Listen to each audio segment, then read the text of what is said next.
Hey everybody, welcome back to another Nature's Always Right video. Today we're going to be pruning my apple tree. So I'm going to be going through some basic concepts about pruning, especially palm fruit, which is the type of tree that an apple is. We'll be pruning this to a central leader. So I'm going to describe all of that in this video. Lots of different tips on pruning, the different types of pruning cuts, the different effects that those has. And I'll give lots of different recommendations for tools, books that you can read, and all sorts of things. So I've been pruning trees and dealing with fruit trees for about 3 years now, so I'm by no means an expert, but I can recommend an expert, and that is Michael Phillips. This is my favorite tree book. It's called The Holistic Orchard. So he's doing things the Nature's Always Right way. He's doing all sorts of really interesting techniques. And if you want a really great understanding of fruit trees, I highly recommend getting this book. I'll put a link in the description as well. And a few other things that you're going to need for pruning. Just some really nice, simple garden shears. Felco is one of the best brands and their tools just last forever. So I'd recommend those. I'll put a link to the description. These are good for, up to maybe 1-inch diameter branches. Anything a little bit larger than that, those can go up to about 1.5 inches maybe, but larger than that, you really should use loppers. And these are you can get a lot more leverage on them, and you can get those bigger branches much more safely without splintering the wood. One of the most important things is to have very sharp shears and loppers so that you can make a clean cut. And the clean cut is going to ensure easier healing for the tree and less chance of disease. So I should have started pruning this tree a couple months ago. It's the middle of March right now, but unfortunately, or fortunately, we had so much rain this year, I just couldn't find a good time where I wasn't busy doing other things and where it wasn't wet and rainy out here. Because you don't want to prune when there's a rain coming directly after, because sometimes there's different, spores or fungal things in the ground. The water will splash, throw that up onto the tree, and then they can get infected with things. Prune the tree when it's dormant. That's going to be different depending on where you live. So what will happen though is the buds will be closed, and they're on a colder in a colder climate. There won't be any leaves. It will be asleep. So keep that in mind as I'm showing you this. This is not the optimal time to do this, but all the other things I'm telling you still apply. So this tree is an Anna apple. And this is a really famous apple tree here in San Diego because it can fruit multiple times in a season. And as you can see, it basically didn't go dormant. You want to prune your fruit trees when they are dormant. So in the winter, after they've lost their leaves. Now, this tree never went fully dormant.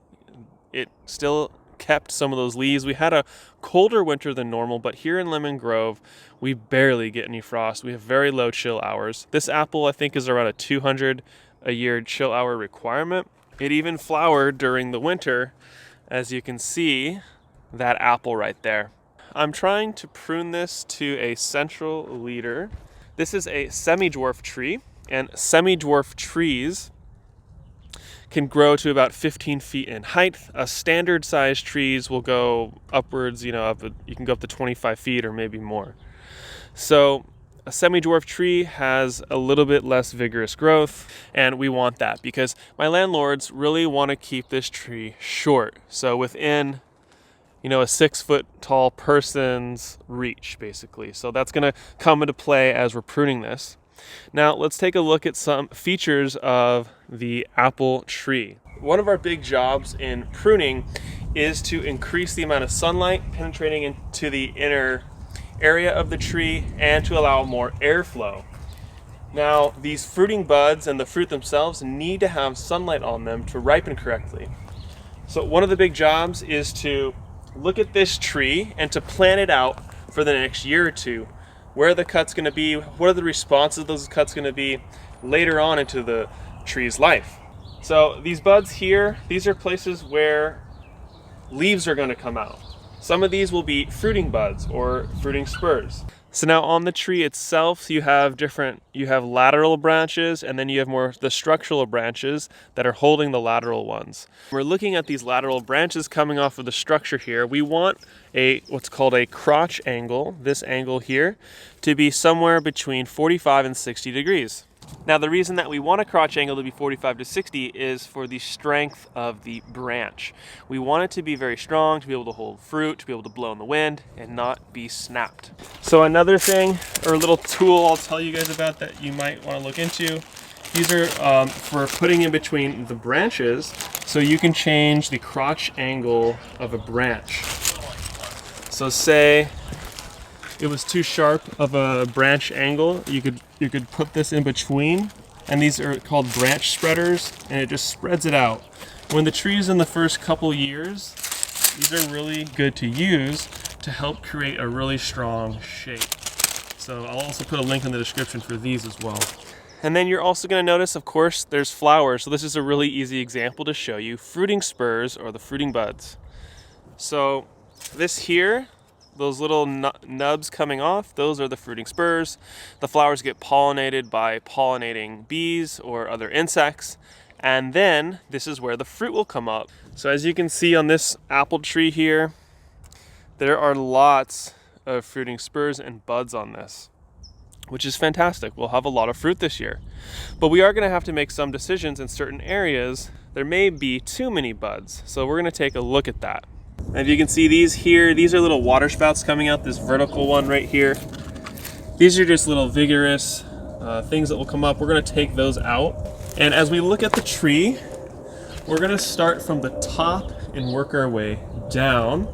So one of the first things that we're going to look for are crossing branches and branches that don't have good crotch angles. Also, branches that are running parallel with each other. You can see there's many branches here that are either parallel. This is not a good crotch angle here. This is too sharp, so this is maybe a potential that we would take out. This branch right here, you see how it's crossing over and touching this other one? This is not a good one. And it's also ending up parallel with these. So there's not enough air and light flow that's gonna come through here, plus it's blocking. Now this branch especially I wanna get rid of, this whole chunk here, because it's kind of crowding out my bed here. But check this out, over here, this is the fruiting spur, and a bunch of fruit is gonna come off of this. So we may wanna leave a couple flowers here in order to get fruit from this. So that's a potential option. We can prune this entire thing back and just leave this so we get some fruit on it this year. Then this summer or next year, we can prune it all the way back to the main trunk here. We also want to remove any branches that are moving in towards the anterior. So this branch is a great example of that. You can see how that branch is going inside to the interior. So that we've got a little bit of an idea of the possible pruning cuts we might make. We've kind of thought about the future of the tree, and let's talk about the two different types of pruning cuts you can do. The first is a thinning cut, the second is a heading cut. So the thinning cut is the ones that I was just speaking about, and there's a couple different ways that you could do the thinning cut on this branch that's coming into the interior. So when you're doing the thinning cuts, you want to do them close as you can to the next branch. The correct cut would be to cut it down here, down by the collar. And it's very important that you cut it as close to the collar as possible to prevent disease. When this happens, it's sending a hormone response to send healing agents to take care of this. If you were to just cut it up here, it could actually cause a rot problem, or some boring insects could get in there to eat the wood. So when you're making your thinning cuts, get as close as you can. Now an example of a heading cut, that would be if I just cut this branch like right in half here. What that would do is send a response through this branch to create a bunch of vigorous growth, and it would put out a bunch more branches, which we don't necessarily want, but in certain situations you do want that to happen, especially when you have a young whip or the first year tree that's just a single branch going upwards. they'll do that at the nursery or when you have a bare root tree, you want to do that to stimulate the lateral growth. But in general, we're not going to be doing that. So something else I want to mention about the apple tree or central leaders, we're trying to create what's called scaffolds on the tree. So if it's a 15-foot tree, I believe you want about 3 scaffolds, which is the layers of branches. So as we look around the tree here, there's this lower scaffold coming out and up. And you go up about another 4 feet, there should be another scaffold coming out and up, another 4 feet out and up, something about like that. So we're aiming to have a lot of distance in between those scaffold branches. Off of those scaffold branches, some lateral branches are coming off, and then there's fruiting spurs throughout that. So the next cut I'm going to make is I want to top this tree off a little bit. It looks like this branch here is becoming the central leader. It's the top branch here. The best option would be to prune it to right here where we have another lateral branch. What that will do is allow the tree to heal here. This will be the next central leader, and it'll give us another year of more thicker growth lower down. If I was to cut this below right here, that would be a heading cut, and that would send vigorous growth all the way down this, which is what we do not want. We don't want vigorous growth, we want more fruiting growth. And then we're always trimming to the collar. Okay, beautiful. So now I've got my central leader trimmed, and what I'm hoping is going to happen this year is we'll get our next scaffold. I'm probably only going to want 2 scaffolds on this tree because we're keeping it very short, under 10 feet, like 8 feet tall. So hopefully we're going to get more lateral branches here or a little bit here, and that's going to be the second and final scaffolding for this tree. The lower scaffolding is down here, and this is really low for a tree. If you were doing a more full-size semi-dwarf, you'd want this to be about 3 feet off of the ground where you would have your first scaffold. But just because of how it was from the nursery, this is just what we ended up with, and we wanted a really small tree. So we're going to keep working our way down here. The top's kind of done. Let's take a look over here. So this branch is one that we don't really need. I do see a fruiting spur down here, but we've got so many around here. I'm just going to clip it down here. And then you want to collect all of your wood and keep it in its own pile. I also did cleanse these with some hydrogen peroxide, or you can use rubbing alcohol. And it's a good idea to cleanse your pruners before cutting on each different tree, just in case, because the worry is to transfer some sort of disease like fire blight to another tree. But in reality, insects and things like that are going to transfer these fungal and disease like fire blight.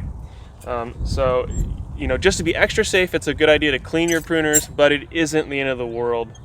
You don't have to clean them between every single cut. Some people will definitely disagree with me on that, but one of the longtime tree pruners I learned from when I've taken some different pruning classes told me that was the case, and they even did a study on it. Okay, next, let's get that one crossing branch we were looking at earlier. Another one here.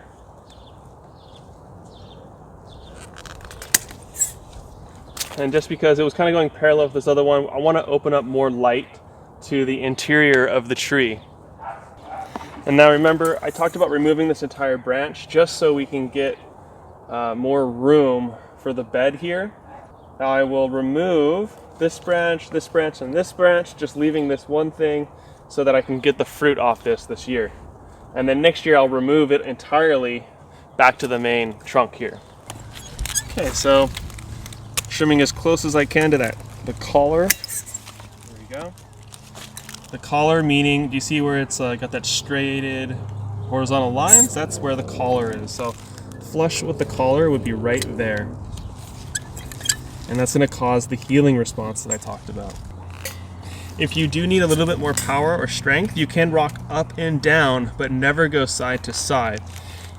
If you need more power, you should probably just get the lopers, and that would be the better option. Nice, and then that's what we're left with. Because I'm a little worried about the weight on this, I'm gonna remove the smallest bud. So this one. And then we'll get a few apples here and there. And we'll see how that works. I'm still learning about how many buds to remove. They say you wanna have, 6 to 8 inches in between each of these fruiting budding sections. So we'll see how that works this year. Okay, so now let's step back and look at the tree again. You always wanna keep standing back and looking at the overall shape that we're trying to create.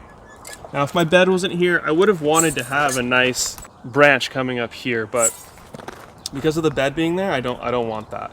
So the next one I think I want to remove is this one right here, because it's kind of coming up towards the center, and we already have a lot of good branches in that area for the tree. So let's get rid of that one. Also, the crotch angle is really bad on this one. It's too high of an angle. I'm still looking kind of in the midsection area. I know we did some lower cuts, but I'm still trying to look up around here. Looking at it from every angle. Now the next branch that's standing out to me is this one. It's at a weird angle. It's also parallel with this other branch here. And let's open it up a little bit. The next one I'll take out is this one. So you see how it's crossing over there? It's crossing over those other branches. We don't want that action going on. And then also this lower branch. This branch is just way too low in general. Okay, so I'm gonna take that out, and then I'm gonna take these few little water sprouts out.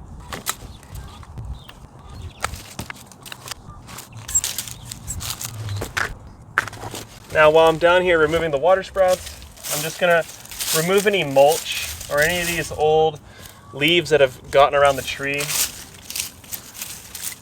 You never want to have mulch touching the actual trunk of the tree. It's just a possible disease vector. So keep that away. These two branches coming out laterally here off of this main trunk. We're gonna let this main trunk do the work here. And these ones are also getting into my pathway where I walk, so that's another reason to get rid of them.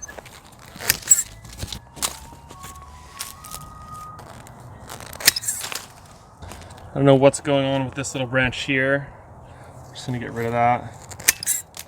Okay, this tree is starting to take better shape now. So now going back to this branch, if you look up, these two are in parallel. We don't really need both of them. If I look here, I can tell that there's a fruiting spur coming off there. And the fruiting spurs can last up to 10 years. So if we can keep them around, we should try to. So we're gonna keep this one and get rid of this one on the left. Now this branch also right here is bothering me a little bit. I feel like it's a little bit too crowded there. And we'll take the whole thing. I don't like coming down on top of it like that, so I'm gonna come with the blade on the underside here. And I did that so that I could get a really good cut on the collar. So you gotta play around with your angles so that you can make sure you're making that really nice smooth collar cut.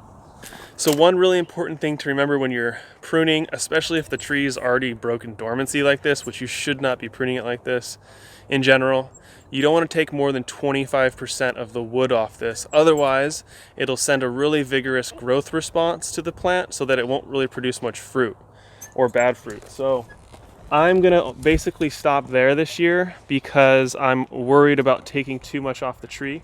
I'm gonna take 2 more branches though that I see that are lower on this tree. So this one here, it's just stretching into the bed, it's too dangly.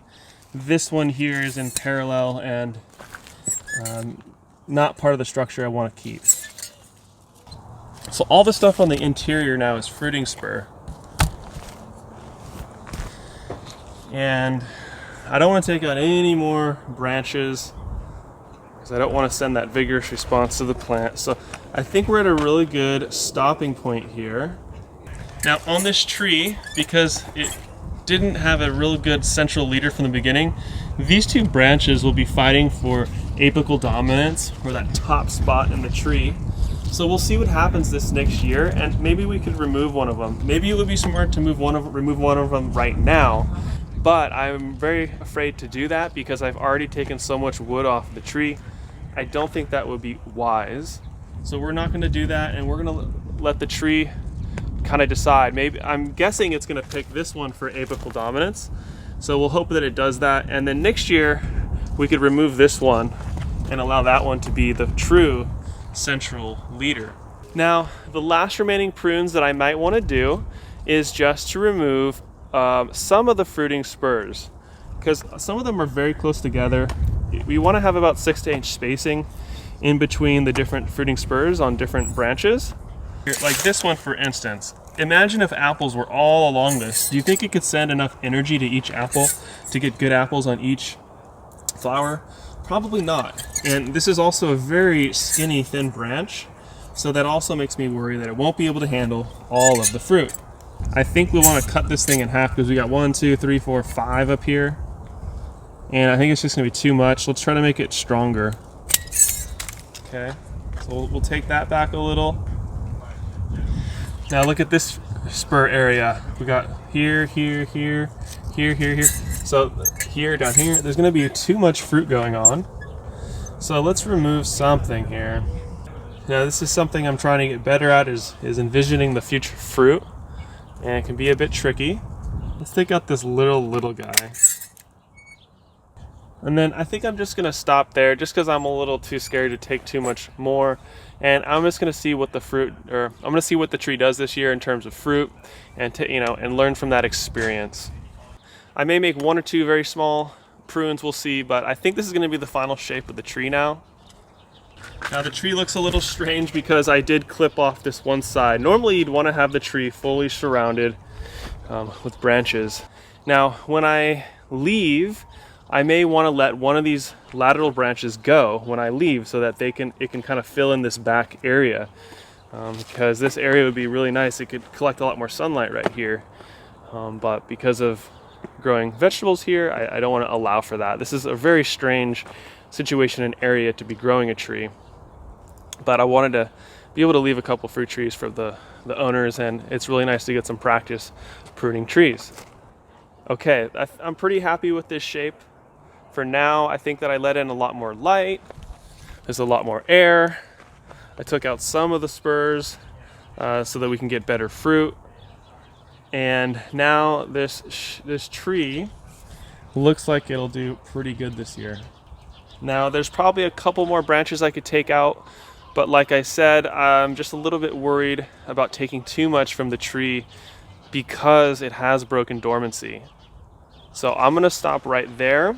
So then I'm just gonna take all the wood that I cut off my tree, and you could either turn it into mulch, or put it in your green waste bin, or compost it if you have a long-term, branch composting area.